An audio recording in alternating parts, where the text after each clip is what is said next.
अस्सलाम वालेकुम। मैं कल जो सज़ाएँ मिली हैं 25 लोगों को, मैं बड़ा परेशान हुआ हूँ कि अगर एक मोर चोरी करने की, अगर एक डंडा उठाने की, और बिलखसूस हाशिर दुरानी जो बार बार कह रहा था कि कानून हाथ में ना लें, किसी चीज़ को नुकसान ना पहुँचाएं, ये हमारी अपनी चीज़ें हैं, उसकी 10-10 साल और 6-6 साल कैद बामुशक्कत है। तो मैं ये सोच रहा हूँ कि वोट चोरी की सज़ा कितनी होगी। मैं ये सोच रहा हूँ कि आइन शिकनी की सज़ा कितनी होगी।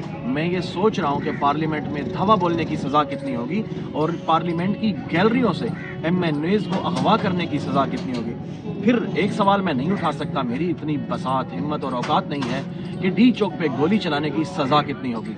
बाकी चीज़ें तो चले मैं नहीं पूछ सकता, लेकिन उस नमाज पढ़ते हुए शख्स की वो बात ज़रूर पूछ सकता हूँ कि जो नमाज के बाद दुआ कर रहा था, उसको गिराने की सज़ा खुदा के यहाँ में कितनी होगी। तो ये सारी चीज़ें सोच के मैं बड़ा खामोश सा हो जाता हूँ। अभी देखते हैं कि क्या होता है और कैसे होता है। क्या एक शख्स को, इमरान खान को गिराने के लिए सिस्टम इतनी तेज़ी से नीचे की तरफ जाएगा, तनज़्ज़ुली की तरफ जाएगा, गिरता चला जाएगा, ये मैंने कभी नहीं सोचा था।